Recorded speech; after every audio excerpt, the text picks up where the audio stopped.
ikaw, hindi ba may pabor ka sa Diyos?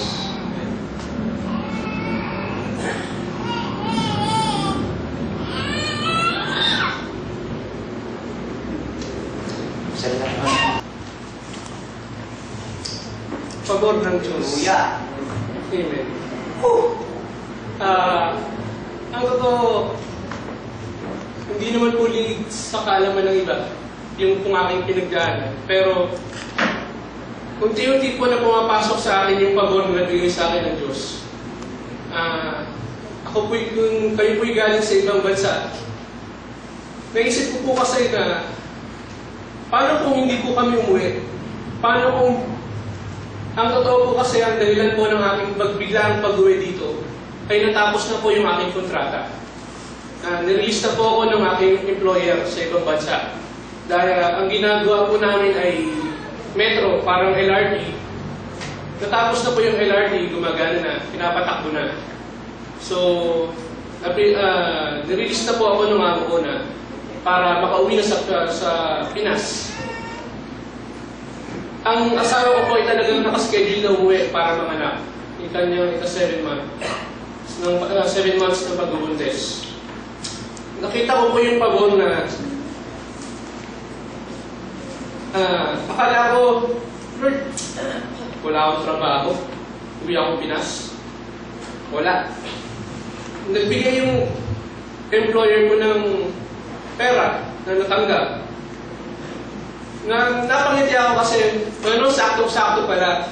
Kasi, etong pera, natanggal ako sa trabaho, nakakalungkot. Pero pabor ng Diyos na magkakaroon ako, makakuha ako ng pera para magagamit ko sa pampaanak ng misis ko. Sige Lord, umuwi kami. Hanggang sa, yun nga, yung January lang, yun nga yung nangyari, na wala po yung bata. Nagkaroon po ng maraming komplikasyon ng aking asawa. At hindi po sinasadya na namatay po ang bata. Nakita ko pa rin yung, sa kabila ng lahat, nakita ko yung pabor na binigay sa akin ng Diyos. Kasi, nandito ako sa panahon na nangyari yung sa aking asawa. At alam kong kung wala ako dito, may hirapan siyang pagdaan ng ang lahat ng iyon. Yung gamutan na yun, alam kong may hirapan siya talaga. Maaaring hindi niya kayanin. Nakita ko yung pabor na ibinigay sa akin ng Diyos na wala akong trabaho pero may mahuhugot ako. So, may uwi akong may huhugot. Oo, simot sarap yung aking inuwi. Totoong simot sarap. Katotohanan na umuwi kami na yung lahat ng aking ipon ang natira sa akin 2,000 lang. Na 3 taon ko pinaghirapan sa ibang bansa pero pagdating dito sa isang iglap lang 2,000 lang. Nakita ko pa rin yung pabor ng Panginoon kasi buhay yung asawa ko. At yung respeto na nakuha ko dun sa aking biyanan, sa partido ng aking asawa, malaking pabor na nakikita ko yung nagkaroon sila ng respeto sa akin, sa paniniwala ko, sa pagkatao ko at sa Diyos na pinangahawakan ko. Kasi hindi yung kanilang relihiyon ay nakatawag ng sarado. Pero nakita ko na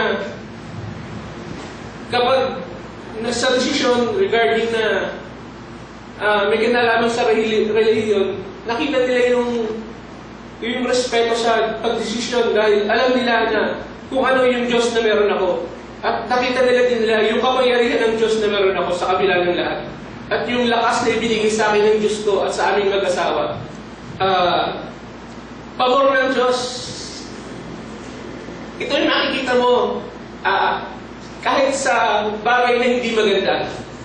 Makikita mo na nandun pa rin ang Diyos at hawa ka. May sakit ang anak mo, may hindi magandang nangyari sa buhay mo, pero may magandang plano sa iyo ang Diyos. May magandang pabor na binibigay sa iyo ang Diyos. Oo, masakit dahil hindi mo alam kung ano yung pabor. Pwede mo halimbawa na parang kang naglalakad sa madilim, Pero yung lampara mo, hanggang 3 hakbang lang yung kaya niyang mailawan. Pero yun yung pabor na binibigay ng Diyos. Wow. Oo, hindi ko man nakikita Lahat. kung ano yung lalakaran ko. Hanggang 3 step lang yung kaya ko tignan ngayon. Pero hawak ko yung lampara nito. At alam ko, maliwanag yung lalakaran ko. At may direksyon yung lalakaran ko. Kasi yung hawak kong lampara, ikaw ang liwanag na yun. Maraming salamat sa Diyos. Sa pabor. Maraming salamat sa Diyos. Amen. Ang pagkanan po talaga, ang pabor po talagang binibigay na. Hindi pa nga po natin hinihingi, alam na eh. Kaya lang, may mga pamamaraan po siya.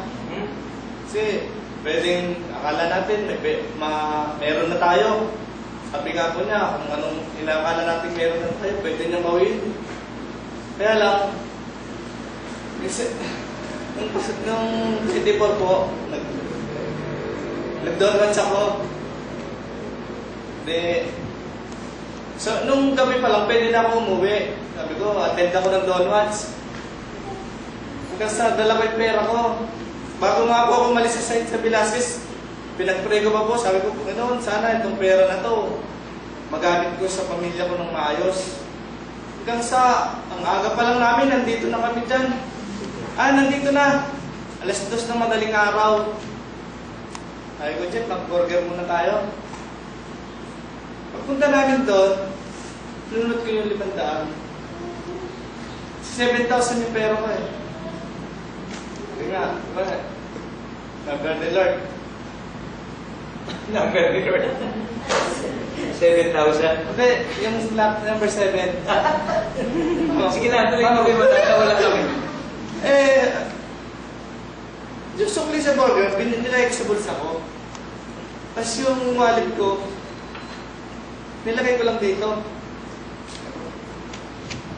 Balik kami rito, hindi namin si Ate Sosing unang dumating. Ako, dos na kami. Sabi ko, Jeep, late. Akala ko pa late na kami. Sabi ko, Jeep, maliwanag din ata. Pagdating dito, yun, nagsimula na. Panatag ako, may pera ako.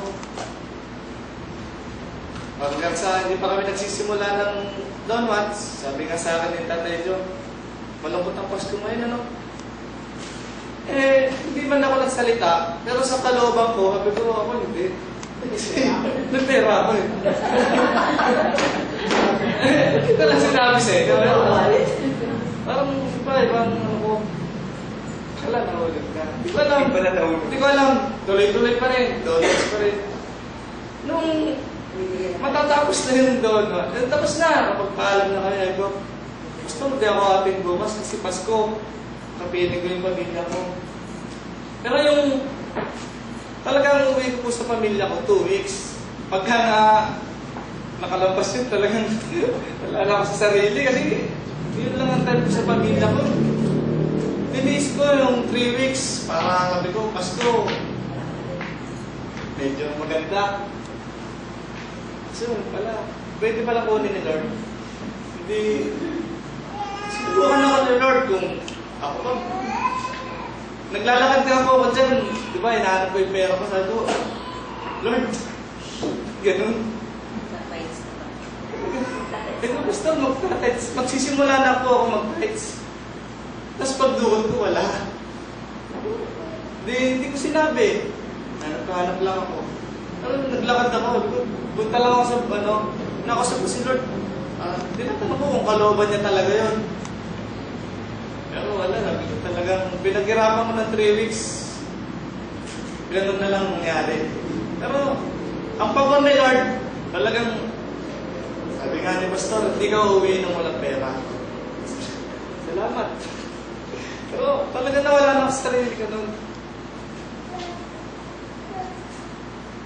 Sabi ko, pagod ni Lord, talaga hindi ako nakauwi ng walang pera. Nandiyan si Pastor, si Sir Alvin, saka si Kuya John. Saka yung suporta sa akin na Tatay John na yung karamdam ko, parang nililibang nila ako. Sila ginamit ni Lord para huwag kong rin damdamin yung ano. Pero, isang kaunawaan po sa akin na meron pong gustong baguhin si Lord sa buhay ko. Sa totoo nga po, Pastor, hindi nyo alam, nahulog na naman yung cellphone ko gabi. Ganun talaga siguro, matigas pa ulo ko. Meron ba? Pero, alam ko may pabor sa akin si Lord. Hindi niya ako pababayaan. Ayun lang po.